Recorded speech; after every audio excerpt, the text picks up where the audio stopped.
Pete, you all right? Very good, mate. How are you doing? It's been a long time. It has been ages. We've just come back from lunch. Kids are asleep, which is, fingers crossed, the most essential thing right now. Exactly, the clock is ticking. That they can get this done, get this podcast recorded. But just for like reference, like, so Pete Mitchell, we grew up in the same village. We went to the same primary school. We did, yes. We went to the same secondary school, same class, and then we ended up training together as kids growing up. You went down cycling route, I went down cricket route, and then we're going to delve into your journey in sport. But you had a car crash. I did, yeah. That's very recently. I can't believe how well, like from the picture that I saw, I can't believe like how fit you are right now. Like not a scratch on you. Like, so that was incredible. Like, so lucky the kids weren't there as well. Definitely. But yeah, it's been so good to see you catch up and spend the afternoon seeing what you've been up to. But let's delve straight into it.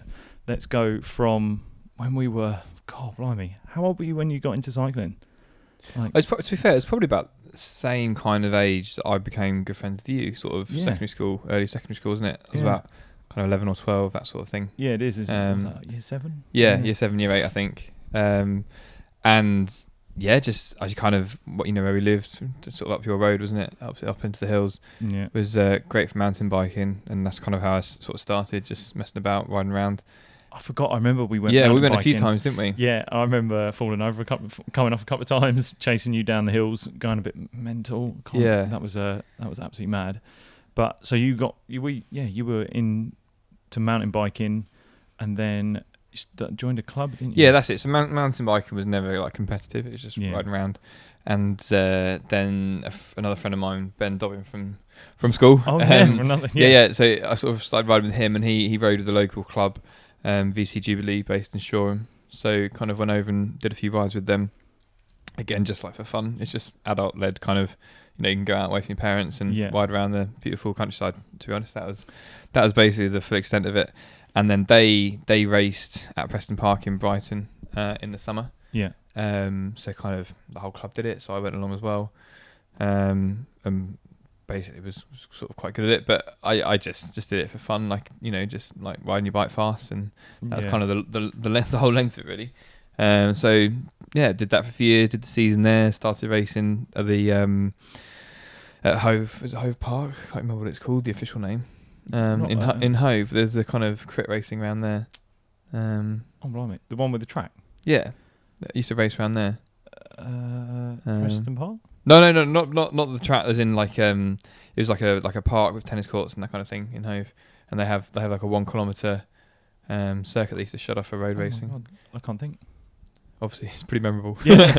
but started racing there, and then kind of just followed the club around, did a few of the national series. So was that kind of endurance stuff? That's endurance stuff. So when you're that age, so the track stuff, the racing is less than 5 minutes.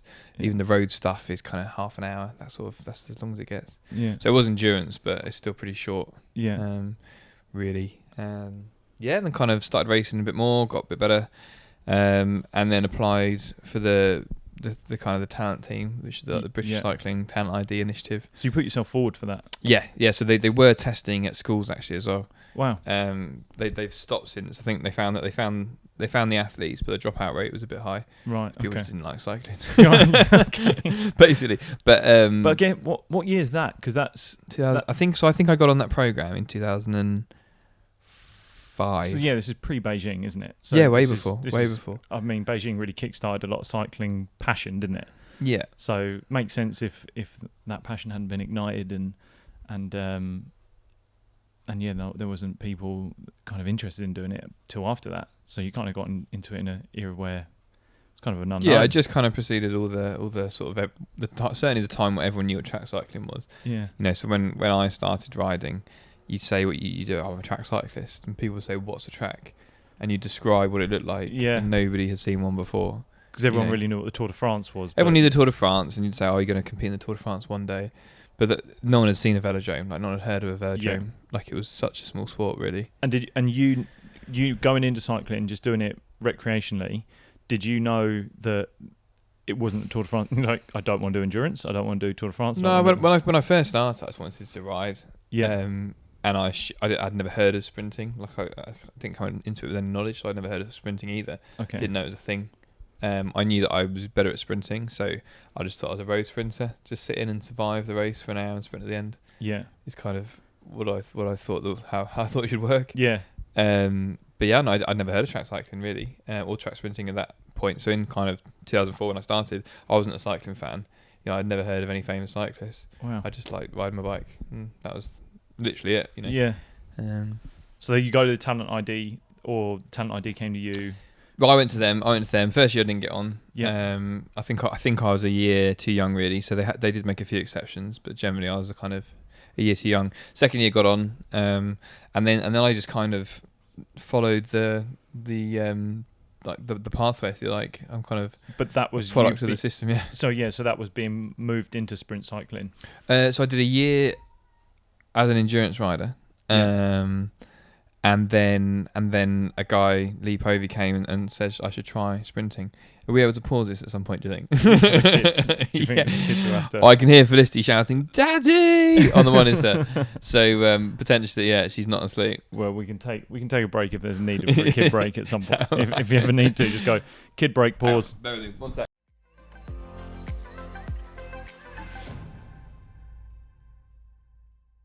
Right. False alarm. Yeah, exactly. False alarm. So where were you? Talent ID. Yeah. You hadn't. They'd sprint cycling. They hadn't. No. So told you it was going to be sprint cycling, or you hadn't chosen it was going to be sprint cycling. Yeah, exactly. It wasn't. It was just at that age, just do everything really. Okay. So that kind of first year under 16 in cycling. So 14, 15. That's where you just do everything. So they're really putting you through a wide range of cycling. Yeah. So I did. So what's your training look like then?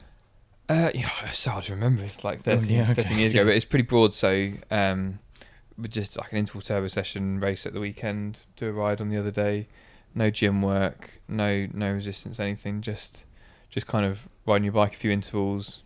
Yeah, it was pretty broad. It's very unstructured, and it's just kind of ride your bike 4 days a week. Is sort of the focus of it. There's no data coming out of it. It's just kind of work hard and do lots of different things. Wow. It's very, very broad. And technical. So all of our training, because we did training camps, we go on kind of school holidays, probably go on 6-7 training camps a year, and it's technical really. It's all technical learning to be a bike rider, as opposed to physically literally learning how to ride a bike. Yeah, exactly. But it's simple. That's kind of the age where you can soak everything up and get it right. So like in all sports, you learn how to do it technically, and again, like building a foundation. Sort of, yeah. But it's just you got the luxury of the time to focus on technique. I think then, because it's not the same pressure for performance. Yeah. And at that age, everything's just getting better anyway. Yeah. I think that the difference between just riding your bike lots and doing very specific training is minimal, as long as you don't overdo it. Yeah. As long as you don't train too much and get exhausted. Yeah. Then it doesn't make much difference. Yeah.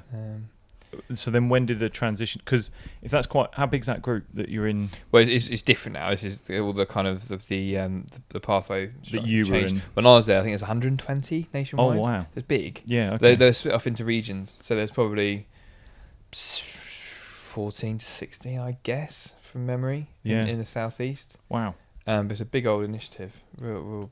And just a broad spectrum of sort of abilities on all sort of the scale of. Yeah. Exactly, of abilities, and within that all the different disciplines. So people in that group would have classed themselves as mountain bikers, as trackies, as road riders, everything.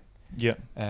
So although there's fewer numbers as we've got older, we've also obviously gone down our own discipline pathways. Yeah. So now I wouldn't see the mountain bikers at all because with different coaches, just different sport really. But at the beginning, you just get all chucked in together and do a bit of everything. Wow. Okay. Amazing. So when did you? So that as you're going through, how long were you in that system for? Well, so it was 2 years with the talent team, and then I progressed onto the under 18, to call it the Olympic development program back then. Yeah. So I was on that for 2 years. Yeah. That's kind of through sixth form. So that's when it gets a bit more serious in terms of pressure for results and stuff. So I'm guessing because by then you decided sprinting. Yeah, so then Because I I was very remember much we were sprint. training together, and like you Yeah, were, yeah. So you were doing sprint sessions on the bike. second year under 16, so the year I turned 16 was kind of that winter was when I properly changed. You decided, Yeah, right? exactly. And that was it. So I won the under 16 national championship. Because your training changed into a lot of then sort of strength based stuff. Didn't Yeah, it? yeah. So I did the sort of when I was about 16, I kind of did some movement stuff and a little bit of weight, but not much. Kind of never squatted more than 50, 60 kilos.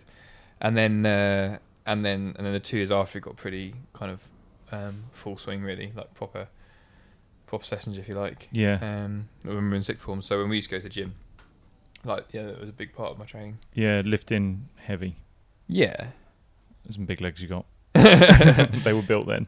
Yeah. Well, I mean, someone asked me in the gym, said, "How do I get legs like yours?" And I said squat twice a week for 10 years. But like, there's a bit of a horrible, probably didn't go down too well. But I've been doing it a long time now. I've been doing it a long time. Yeah. So is that? It is.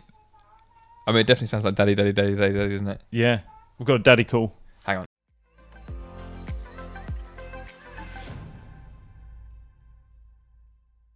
Anyway, we're seamlessly back in. So I should apologise to Lou for my children shouting at me when they're supposed to be asleep. 3 kids is more than a handful.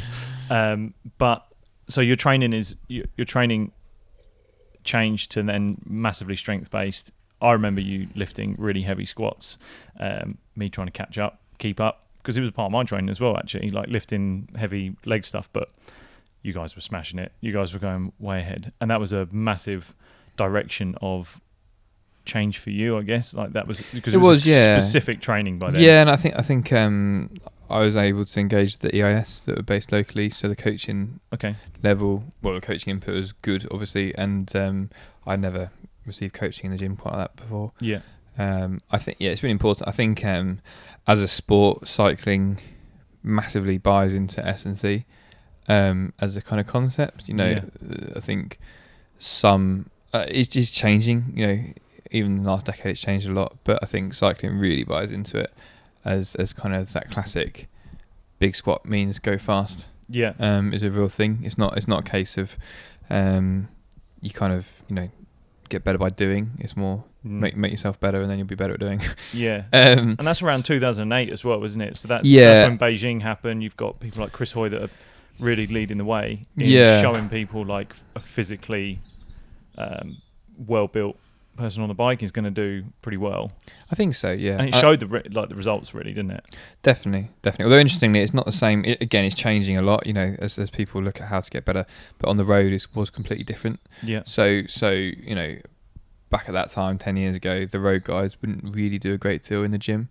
Even now, on the road, they do very little. A bit more on track with the team pursuit guys. They're doing a fair bit now, but. It was very much a sprint thing, big, sort of get big, get strong.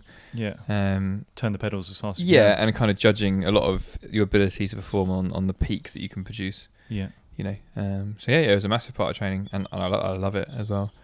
It's generally kind of a strength of mine, if you like, and I really enjoy it. I like that you put a number on it and you're better than last week and all that kind of stuff. Yeah. So it appeals to the way I like to train, I think. So you, because I know once you hit 18, you moved up to Manchester, where the velodrome was. Was you then situated where you are now? Like you've been, oh God, how long was that? 11 years now. 11 years, yeah. Here. So you moved here to really commit to it, really commit to your training. Physically, you changed like massively, and just talk a little bit more about how once you were in the program up here, what the schedule was like how did it look for you, sort of on a day-to-day basis, and sort of how was it dealing with that? Yeah, so I was offered a place in the academy, which is essentially the under 23 program. Yeah. So then we get access to what's it called in UK sport, the academy level of funding, which is not podium. I think it's called the academy level. Yeah. But basically a lower level of funding, enough to live off. So not a lot. I think my first few years I got 10,000 a year. Yeah. So not a lot, but enough to live. Yeah. And we got subsidised accommodation through British Cycling. Wow. So we all kind of lived in the same apartment block. Mm. And yeah, like a kind of a professional cyclist. Although technically we're funded athletes, it's essentially a professional cyclist. So then nothing else to do other than train, rest, all that kind of thing. And then Monday to Friday was training, so go to the track 4 days a week, have access to all the coaching, all the support regularly, and kind of crack on with it. So we kind of received like a academy introduction, so we had to do like because basically you're an 18-year-old going off, and you can go to uni and kind of nearly kill yourself, live off beans, all that kind of stuff, but you're expected to go and cook and clean and be an active kind of member of society, and ultimately like any other 18-year-old, which means you're a bit of an idiot. Yeah. So they kind of did their best to educate us, which was good. I think you told me a story once of one of your housemates trying to put a whole chicken in a George Foreman. Yeah, someone tried to George Foreman chicken. I remember my old housemate. I said we were cooking green beans, and we were like, "Oh, are they done?" I said, "I don't know if they're done. Try one." So the water's bubbling away, and he gets his hand, and he just goes and took one out as fast as he could. Do you know what I mean? Oh my god, this is 18-year-olds just trying to. The next guy. There's an electric. There's an electric hob. Is it on? I said, I don't know. Is it hot? So he just put his thumb on it. And went, and then the skin was stuck to the. Like, you're just an idiot. Yeah. But navigating your way around trying to survive, and then you got to go to training the next day. Brilliant. Yeah, it's perfect, isn't it? Wow. So, but then in that time, you're how old? And you're 18 to 22. Wow. I was on that program. Wow. Which was good. Like, I mean, I'll be honest. Like the first year was good. First 18 months was good. I kind of had good progression. And then the last 2 years of it, I didn't really get any better. And the kind of the level I was at wasn't like, it was decent, but at the time decent, but not kind of anywhere near, kind of the top world class international standard. Yeah. So it wasn't a place I could just sit at. Yeah. And it was pretty rubbish, to be fair. Like, I think, I don't know. It's easy to do like an interview kind of with your standard go-to response hat on and say how amazing it was, and using the buzzwords like living the dream and all this kind of stuff. But it was pretty rubbish, really. Like, for me, it was. I think, at that time, the British cycling delivery, I don't know if it was necessarily like the ethos across the organisation, but the delivery that I received was, firstly, if you're a professional cyclist, you don't do any further education, you don't prepare yourself for after cycling, and we were kind of told point blank, if you are thinking about the day after your cycling career ends, you are not focused on the job at hand. Yeah. So it's very much like it was frowned upon. If they found out you're learning Spanish, they say, why are you doing that? You should be recovering. It was very, very clear cut with that. So I think then for me, it created like an environment where it was everything. Yeah. And I don't think your sport should truly be everything ever. Wow. Like, for all those, so this is kind of, when we talk about what we're going to talk about today and sort of the philosophies and stuff, like, I think sport should never be everything. Yeah. And if people say it is everything, then I think you're lying or you're a bit of a head case. Yeah. Because if you'd rather, you think your family, would you, get a gold medal, save your wife or your mum from dying? Yeah. You choose, hopefully. Yeah. So therefore, it's not everything. Yeah. But I think that's what we were kind of had drilled into us. And I was at the time, because I wasn't getting quicker, I kind of knew the end was coming, if you like. I don't know why I was having nightmares about it and all this kind of not fun stuff. And it went on for the last couple of years, really. I don't know, it's hard. And there wasn't really any support for it at the time. Like, I asked to see a psychologist because I was a lower level of athlete. I didn't get access to it, and it was all a bit tough. So it was good. Don't get me wrong, there's really good times and good fond memories and things. But it's definitely affected. Because obviously after that, when I did get dropped eventually, I kind of moved into the paracycling team, and I remember sort of saying to my wife, like, I will do it, but it will never ever define sort of who I am. Yeah, I don't want to be Pete the cyclist. Yeah. Because I can't go through it all again. Like, I need to get to the point where if it ends, I just have fond memories and no kind of thoughts of it. It's hard. It's hard because everyone goes through that process and everyone deals with it. Anyone in sport goes through that process, and I think that transition period, you end up realizing that it's a chapter. It's Yeah, a chapter exactly. And of I what think- you are, and- but it's not, that chapter isn't the whole book, and that whole book isn't you. Like that, it's just a part of a journey that you're going on throughout life, and you're like, that was just a nice little chapter. And even an ex-teammate of mine, I remember when after he retired, like he changed his Twitter bio to like chapter 2, because that was the chapter he just finished his first chapter. So it was a really interesting way of looking at it. It's amazing that you've seen that as well. And that transition is never easy, whether you're going from the sport and just leaving it. Your transition was actually really interesting because you didn't just leave the sport in its entirety. You just kind of shifted paths. So let's talk a little bit more about that. So you actually ended up leaving the So I left kind program. of the able-bodied, so like the Olympic kind of system. Yeah. And I knew what I was going to do. I love riding my bike. That's why I started, you know. Yeah. So I kind of spoke to the head paracycling coach. So just very briefly, the pilot on the front of the tandem, so the person on the front is able-bodied, fully sighted. The person on the back is visually impaired. Yeah. So you can't do both at the same time. So there's a certain level of competition you can't compete at in able-bodied sport. So I had to wait 2 years before I could compete on the tandem. Why is that? So I think it's just so you can't cooling jump off back period? and forth. Yeah, I think it's to like level the playing field a bit, stop people jumping back and forth, so you don't get kind of your Chris Hoyle. So what did you do in that 2 years? Just trained, really. Really? Just trained, yeah. So I'd already served 6 months of it, so I had 18 months. So I just kind of trained and raced and messed about, and it was kind of one of the most fun years I've had. Had you started the coaching? Around that time? Company by then? Yeah. So you set up the company, Blackline Coaching. Yeah, Blackline, exactly. So one of the things I thought for not making cycling everything is at the time it was my only source of income. Yeah. So again, it's that sat on the start line, and it's all well and good sort of focusing on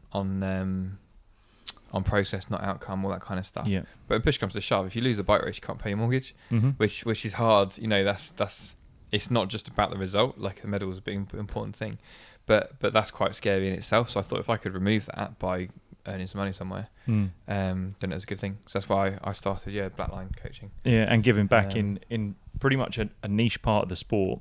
Yeah, that it's kind of not really being done. Yeah, for how many people know about sprint cycling, like nobody does it. Yeah. Know about even track cycling. The number of people that class themselves in as a sprinter in the UK. You're probably talking 300-400 across the whole of the UK would class themselves as a track sprinter as a guess. So it's not a lot. I mean, in terms of other sports of that kind of profile, I guess it's tiny. So it's quite niche. This means it's quite good. A number of coaches kind of delivering. You can count on one hand, really.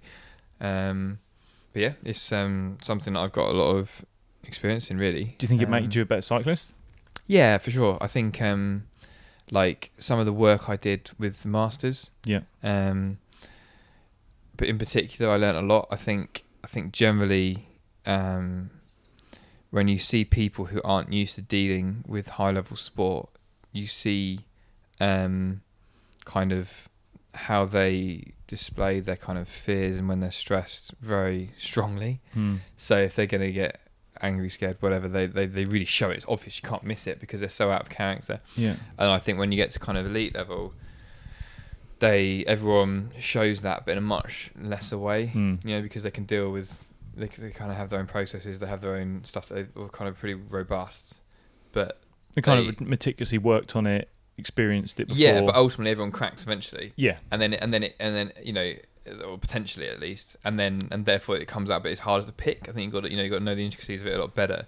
Whereas when you get someone who's like shaking like a leaf and wanting to run away, it's obvious that they kind of, so you learn a lot from that. Yeah. I think you learn a lot from that. I think so that educated you in sort of what you were, gave you a chance to look at what you were doing. Definitely.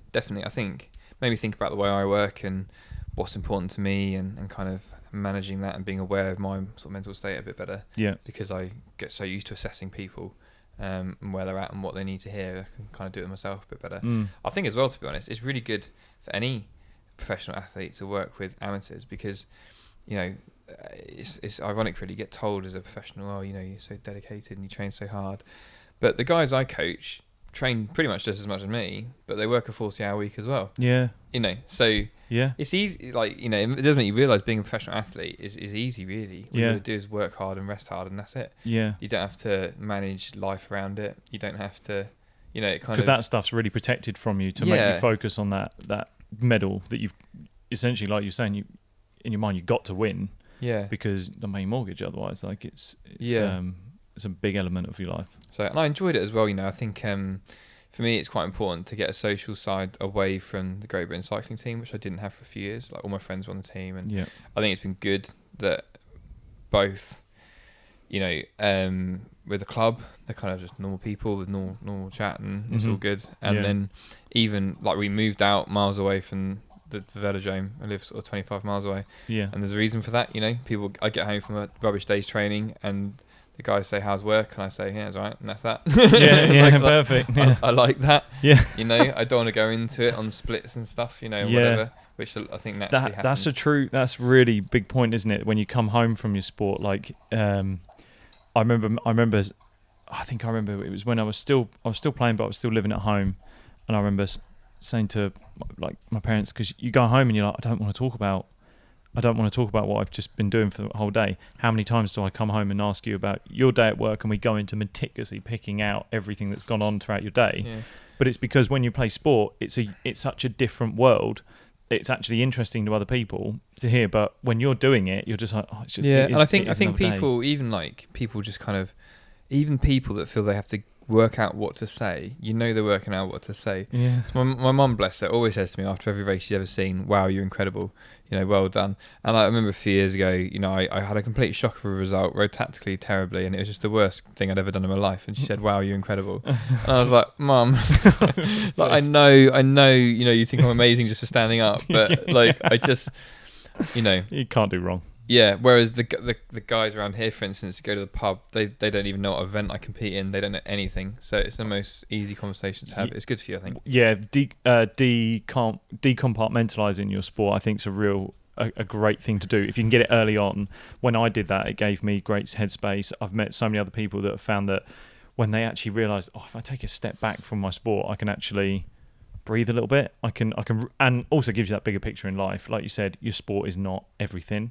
And it's not. It may seem like it, but there will come a time when it won't be. And if you can implement stuff around your life that you can dip in and out of, then that transition eventually, because everyone has it, becomes that little bit easier. And you see life in a much broader scale, I think. Yeah, and obviously, like, you know, I've had a few big things. So when after being on the academy, I moved into the paracycling program. Yeah, and that's like the best thing in the world for giving you perspective. Yeah, because because a lot of people are born with disability, but a lot of people have basically horrendous things happen to them. So in our team, there's ex-military people who suffer strokes, MS. You know, loads of things that could happen to any of us really any time. And you know, Paralympic sport is incredibly competitive, and the level of training expertise is incredibly high. But there is an element with a lot of people that they're just happy to be alive doing what they love. Yeah, and that's really healthy to be around. Yeah.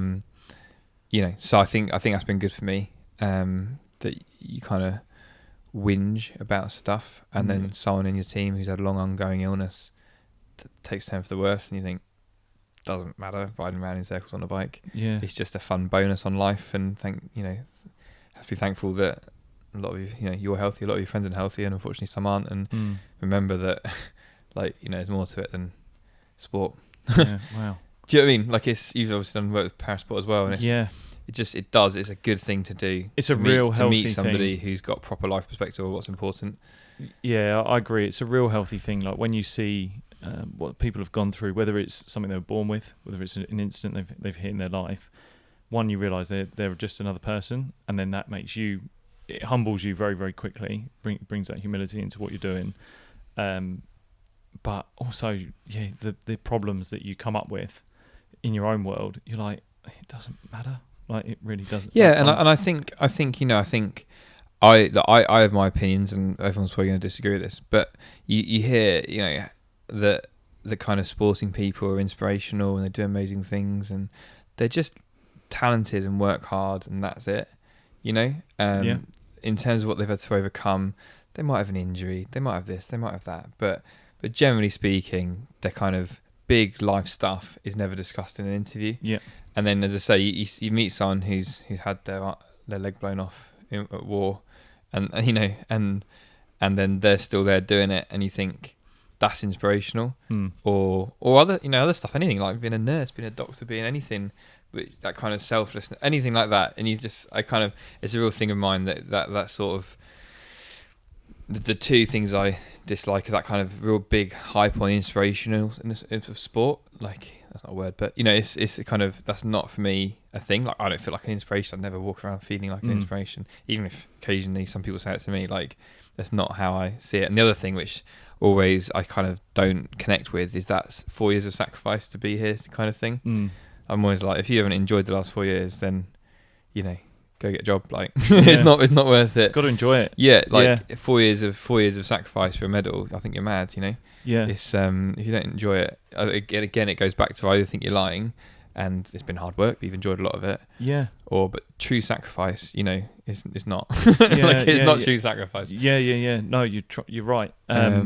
So when you went into the para squad, like literally, what do you do? How do you transition from being like one man on a bike to now front of a tandem? Yeah, I mean, I think how does it technically work? So my kind of so a lot of if you're blind, you need to work much more closely with somebody who's visually impaired. So Neil and James, who I ride with, are like fully independent. They don't need Neil. Very occasionally he's guiding in low light. James doesn't at all. So from that kind of slightly like carer point of view, I don't have much to do. I think you'd have to work much more closely with someone who's completely blind.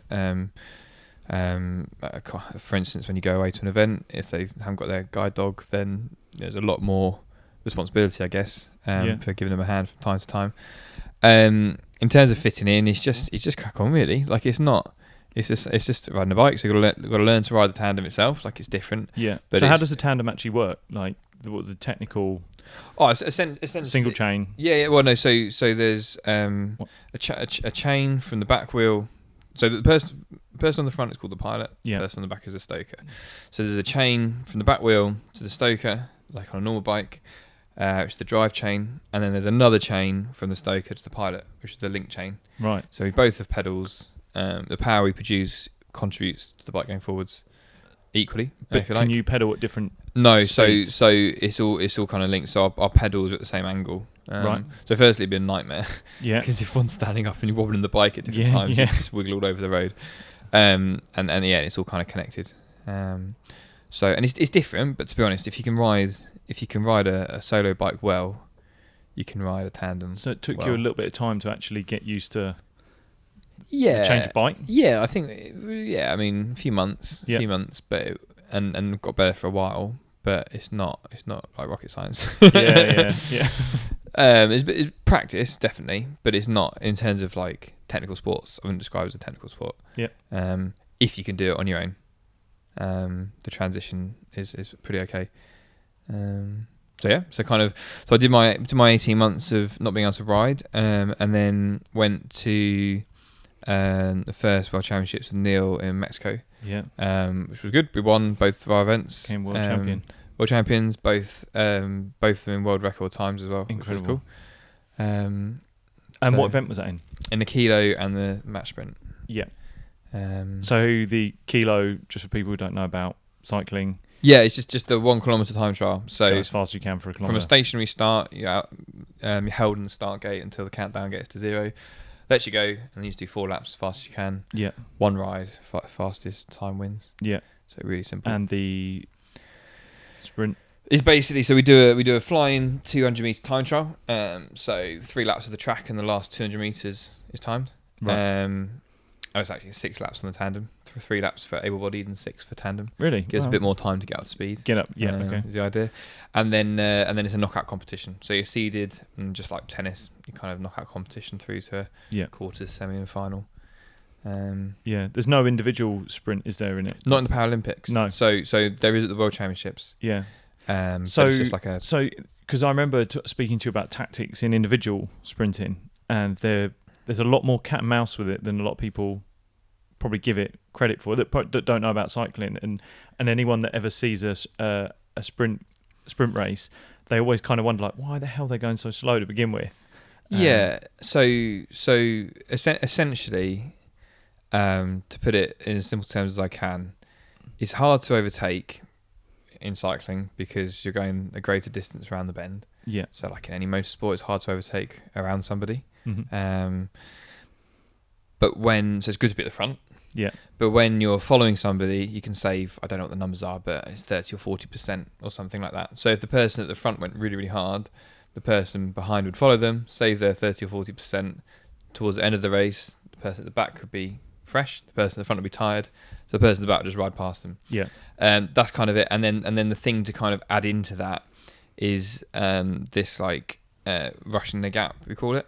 So the kind of concept of the person at the front's trying really hard, the person in two has a gap of say 5 meters, and they're chasing into that slipstream. So they're building up speed in the slipstream. So when they reach their opponent, they're traveling 3-4k an hour quicker. So then they kind of use that momentum to overtake. Was there kind of juggling all those things. Was there one that you did that you preferred? Like, did you prefer being at the front? Obviously, it depends on the track. Generally for the track, the longer the straights, the easier it is to overtake. Okay. Because you've got a long straight to overtake. The bigger the bends, the harder it is. Yeah. Because you're trying to you have to do the overtaking in the bend. And tracks aren't generic. Not all the same, no. Yeah. So Olympic, Paralympic tracks have to be 250 meters in length, but they will vary wildly for the shape of them. Okay, yeah. So some are long and thin, some are almost oval, Yeah. kind of circular. So yes, it depends on the track. I don't mind front and back, but it depends on the track. Yeah. So what people like Chris Hoy, for example, what was he kind of best at doing? I guess he was best from the back. Best on the back. Yeah. You were best on. I from the front, I'd say. Yep. I was probably from the front. And being at front sounds more like it's timing. Think like so knowing when to push hard so that the guy behind you can't catch you and can't use that 30% against you. Kind of, yeah, exactly. So you're trying to keep the person behind you without getting tired from the front. Yeah, essentially, is it in a nutshell? Yeah, it is much more. I remember when we delved into it, it's way more technical than people kind of pedal fast. Like it's because there's so many little elements that when you're in the sport, that's what makes it fun, you know. Yeah, and that's the thing with any sport. Like I think when you look at it from standing back, like you can look at any sport and go like, well, it's just run that fast, it's throw that far, and and you can look at it both ways. You know? In some people find it sort of all this cat and mouse and kind of think it's a bit silly. Then you look at the 100-meter sprint, say, and think, well, the fastest person wins the race. How boring is that? Yeah. You know, you want a bit of tactic. Who's going to win the fastest? Oh, great! Spoiler alert. Yeah. Well, and then whereas you know you could obviously I'm joking, but that's But you know, but it does make it exciting. That kind of build up the drama. Different tactics. Well, and things like if Mo Farah's running a 10k and that last lap is always fun because it's like all that period built up for that. Obviously, you've got to be incredibly fit to do it. Yeah, and like, you know, say he's the fastest in the race over the last 200. What the other guy's going to do about that? Yeah, you know, that kind of question. It makes you think, and you know, so it's and it structured kind of your training. Like, so would that structure your training? Not really. So the training is generally about it's certainly maximal. So we don't do back then we didn't do a great deal of sub max stuff. So so we do a little bit more now, but no, I'd say we're not. We do less recreating the tactical efforts, more just being as fast as possible. Yeah, a little bits of it, but I'd say it's like 95% flat out. So I realised we kind of went back to able-bodied, but going back now to para cycling, the tandem, the events that you've got, it's a bit more time trial. Like so in the Paralympics, as I say, it's just the 1 kilometre time trial for us. Yeah, so it's a kind of go as fast as you can. Yeah, it's like a pure event, if you like. Yeah. It is the fastest person that wins. Yeah. So kind of from what goes into making you good at the kilo, there's a lot less. Yeah. Unless you're good at it, basically produce a load of power for a minute and you're good. Yeah. Yeah. So, but it's different, you know. Then you get the satisfaction of going faster, and it's nice, you know. Again, are you going far? What speeds are you getting up to? So in the kilo, about sort of low 70s, 71, 72k an hour, something like that. What's that mile an hour? 40? Is it 45? Wow, something like that. So fast. Yeah, but you know, you get used to it, and it's kind of in quite a, like, if to go that fast on my road bike feels crazy fast. Yeah. On the track, it's perfectly smooth. You know, it's kind of, so it doesn't feel as fast as that. To me. But I know you fell off and had a bad crash once, and ripped all the skin off your side of your leg? Yeah, a few. Unfortunately, touch wood, I haven't crashed for a few Yeah. years. So that on the track, it's not as common in track cycling to fall off. it is in bunch stuff. Yeah. Because So but lots not of in tandem, people- because you haven't really got anything around you. No, generally not. And that'd be funny. In my event, I'm the only person on track. Yeah. So unless I have a mechanical and a puncture, then Yeah. essentially there's no reason I should crash. Yeah. You know, it's like running in a straight line and falling over. Like, it does happen, but it shouldn't. Yeah. Yeah. You know. Yeah. So you then world champion, world record holder. We were. So that record's been broken since. Okay. Yeah, we were at that time. Yeah, definitely. Okay. And then it was on to Rio. What year was that actually? That was 2014. So we won both events at Worlds, 2014, 2015, and 2016. Wow. And so then heading into Rio, we were like absolutely nailed on favourites. Yeah. And then unfortunately, for us, the Dutch pulled out kind of the ride of their lives. I was And screaming went at the TV when it happened. 2 seconds quicker than they'd ever gone before, and all this stuff. So we PB'd, but unfortunately lost. So got silver, which was rubbish really. Like, it was, and everyone in the team did really well. So it was kind of one of those where it was a bit rubbish all round. Yeah. That kind of feeling of crossing the line and just like. But feeling what was sick. it like? What was it? Yeah. What was it? What was it like at Rio though? It was what cool. was Like, it? so I've never been to Paralympics before. Yeah. So it's an amazing place. You know, you can imagine people getting around in all kind of weird and wonderful ways of you know, stuff like, I don't know. Because of the range of disabilities. Yeah. out there. So one of the sitting volleyball players was 7'3". Was he taller than that? No, he's taller than that. He might have been 8 foot. I googled him, and he was like the third tallest man alive. Wow. Yeah, I think he was 8 foot. Oh, he was 8'2". One of the basketball players was 7 foot, and he looked like a really short guy. Stood next to this 8'2" man, like, you know, and then he's next to like a dwarf who's really, really small, and then there's like all the blind football teams go round with the goalie, because the keeper's the only one that can see. So there's like the keeper at the front, and then like a whole team behind him, Like and they're all working their way around together. Amazing, isn't it? There's a Chinese guy eating with chopsticks with his foot. Like, it's incredible. Yeah, like it's. And you have to see mad. it to believe it when you're around Paralympic sport, and that again goes back to that. It's get on with it. It's mad, and how people eat, and you know, guy with no arms making a cup of tea, and like, Yeah. it's just amazing. Like, it's an amazing place to be, and obviously there's the big kind of media hype for it as well, and it's a big. Never been. I've done a Commonwealth Games before, but it was the first time other than that in a big village, which is again quite, you know, there's lots going on, you know. So it was really cool. Brilliant experience. I enjoyed the media staff, and everything went perfectly. Like, I had a really good time out there, apart from the race, which obviously is an important bit. But hopefully let's change it. I think so. Yeah. I mean, I'm up against it for sure. Like, I think, kind of, you know, obviously 4 years have been and gone, nearly, certainly 3 and a bit, and I'm definitely on the back foot. You know, there's another pilot who's racing now, and he's been a better pilot for the last 3 years. Yeah. So we've been close, but he's consistently been putting, you know, half a second into any bike that I've been on. So I need to make up that difference. Yeah.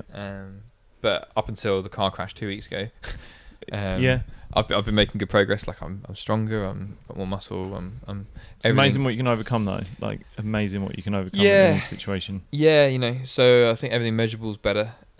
So I hope so. We won the World Championships this year, for the first time in 3 years. Amazing. So I was riding with James actually, so different stoker. So yeah, so it's. I mean, I definitely feel like I'm the underdog kind of going into it.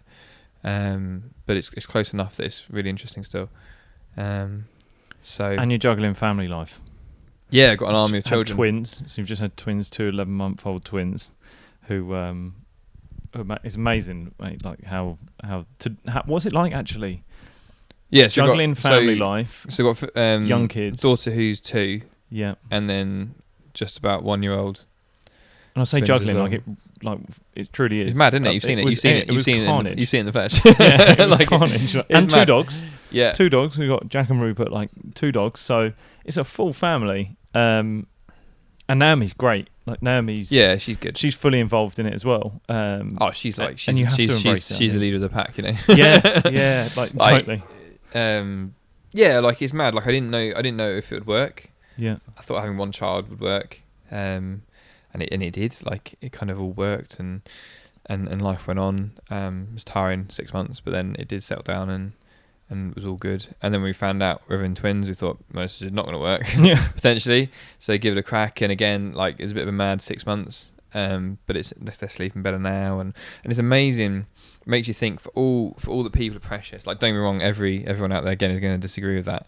But you always want more sleep, and you always want better rest. And I think it's amazing how accepting that you have less sleep and accepting that you're on your feet is in a way more like liberating and less tiring than being stressed that you're not having enough sleep and stressed that you're on your feet. So just accepting it and doing it. Like so again, I've had two extremes here. So when Naomi first met me, I wouldn't go to Tesco's for a shop. I wouldn't go to the Trafford Centre.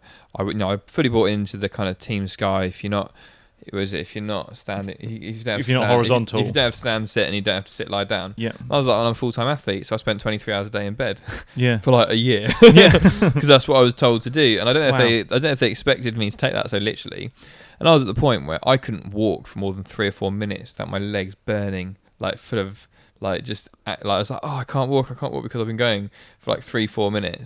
Like I didn't walk. You were so tuned to being I didn't on a walk bike. for 2 years. Like I literally didn't walk. I went to Chester Zoo and I hired a mobility scooter for today because they said that I shouldn't go to the zoo. So I was like, fine. So I phoned them up and said, I'm a professional cyclist. Can I borrow a mobility scooter? And they let you have it. Yeah, and I said, you went round Chester Zoo in a mobility. So scooter. I said if anyone's did you get a photo of it? It's amazing. I Brilliant. said if anyone's actually disabled and arrives and needs one, give me a call and I'll bring it back. Yeah. But if not, can I have it? And they said, yeah. So I booked one. Wow. That's the extent I was taking it to. And I was so stressed about it. Like, it caused so many arguments with me and Amy because she was like, you literally won't walk anywhere. Mm. That's what we were told to do. So it debilitated your life. Yeah, almost. it's rubbish. I was miserable. And I think whereas now, like, just accept that I'll go, if I had training, I go for a 2-hour dog walk the day before. Yeah. Look after the kids. You can't just leave them. So your stress in your mind is less. Yeah. And that's had a better impact on Massively. your physicality. Massively. So I feel like I've got more energy and Amazing. better in life just because I'm not stressed about it. But, technically speaking, And your training's they're pretty the good same? now. Yeah. That's great. That's amazing, isn't it? How much your mental state of your stress level and your mentality just impacted. It's like you were telling yourself a story of who you needed to be, and then anything else other than that, it just like everything fell down. And that's kind of impossible. I'm not going to walk anywhere. It's an impossible thing to live by. So then, whenever you're walking, you're annoyed with yourself, and it's just grating and draining, and So. And the thing, you probably laugh at that, but like that's literally what we were told to do. Yeah. And if they found out that we went to Trafford Centre the weekend, they say, "Why did you go? Why did you do that? Yeah. You shouldn't be doing that. It's a rest day." That's how the conversation went. Yeah. So I didn't do it. And so has that changed now? Oh yeah. We've got 2 dogs and 3 kids. No, not just for you, but I from see. an establishment as well. I see. Yeah. I think it's coach to coach. Yeah. So it's individual. My coach has got twins as well, so he knows what life's like.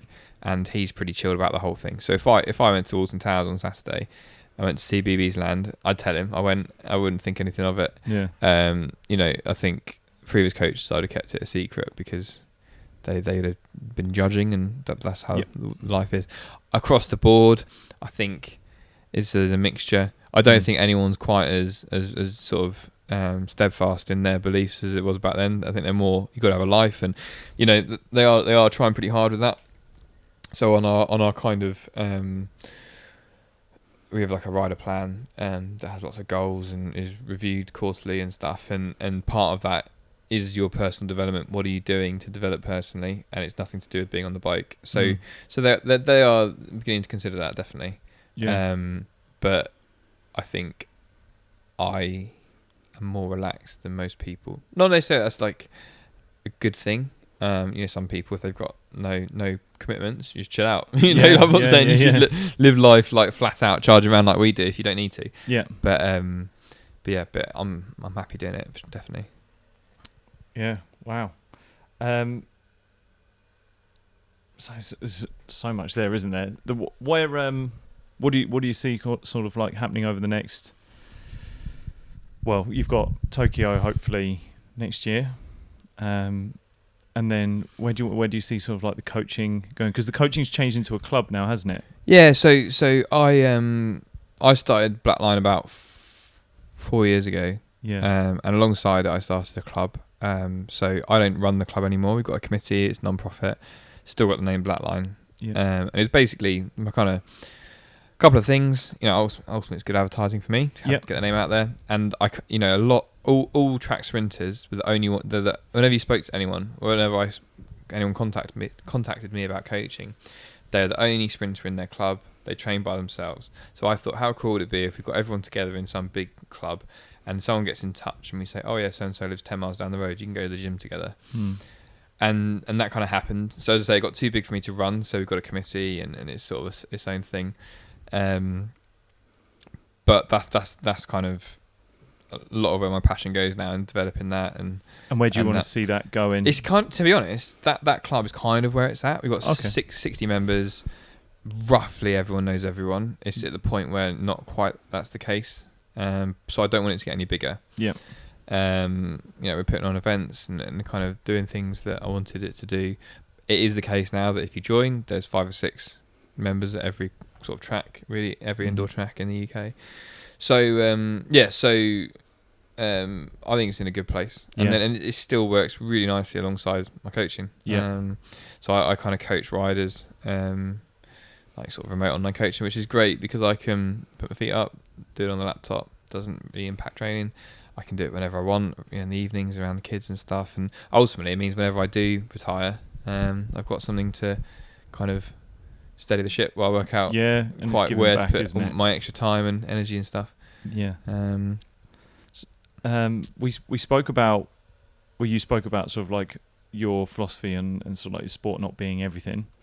If you had a young Pete Mitchell getting into cycling, had the dream of making it, or that period where you just like gone, right, this is something that I can do, or a kid that might be on your club, what would be the advice you'd give them getting into the sport that would you give them now from everything you've learned along the way? I think, in short, just to chill out.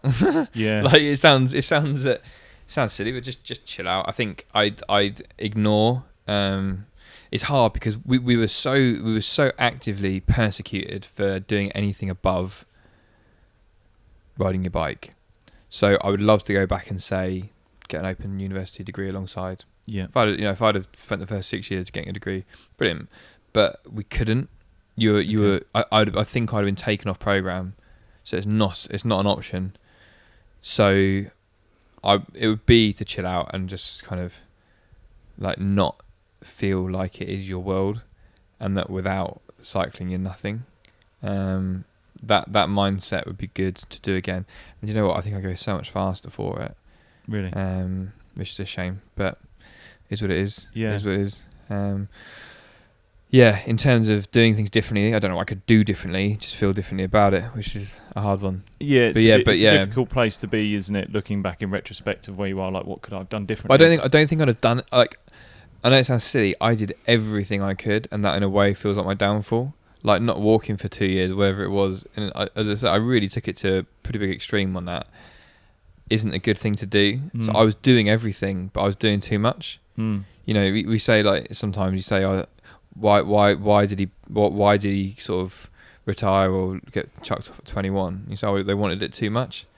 That's a thing. Like if you want it, you can want it too much. Yeah. And I wanted it too much.